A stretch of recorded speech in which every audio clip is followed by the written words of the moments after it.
ദുബൈയിൽ പാർക്കിംഗ് ബോർഡുകളിൽ വ്യാജ QR കോഡുകൾ സ്ഥാപിച്ച തട്ടിപ്പ്. ഇത് ഉപയോഗിക്കുന്നത് വഴി പണം നഷ്ടമാകാനും ഫോൺ ഹാക്ക് ചെയ്യപ്പെടാനും സാധ്യതയുണ്ട്. ജാഗ്രത പാലിക്കണമെന്ന് അധികൃതർ മുന്നറിയിപ്പ് നൽകി. പാർക്കിംഗ് ഫീസ് അടച്ചിട്ടും പിഴ വരുന്നതിനെ തുടർന്ന് നടത്തിയ അന്വേഷണത്തിലാണ് ബോർഡിൽ വ്യാജ QR കോഡ് കാണുന്നത്.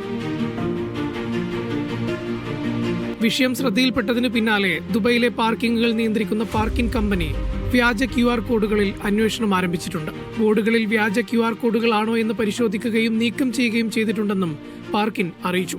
വീഡിയോയിലൂടെ തട്ടിപ്പ് പുറത്തു കൊണ്ടുവന്നവർക്ക് നന്ദി രേഖപ്പെടുത്തിയ കമ്പനി പാർക്കിംഗ് ഫീസുകൾ അടക്കാൻ ഔദ്യോഗിക സംവിധാനങ്ങൾ തന്നെ ഉപയോഗിക്കണമെന്നും നിർദ്ദേശിച്ചു.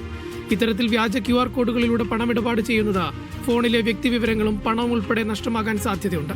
ഇടപാടുകളിൽ ജാഗ്രത വേണമെന്നും അധികൃതർ മുന്നറിയിപ്പ് നൽകി. Media 1 Dubai.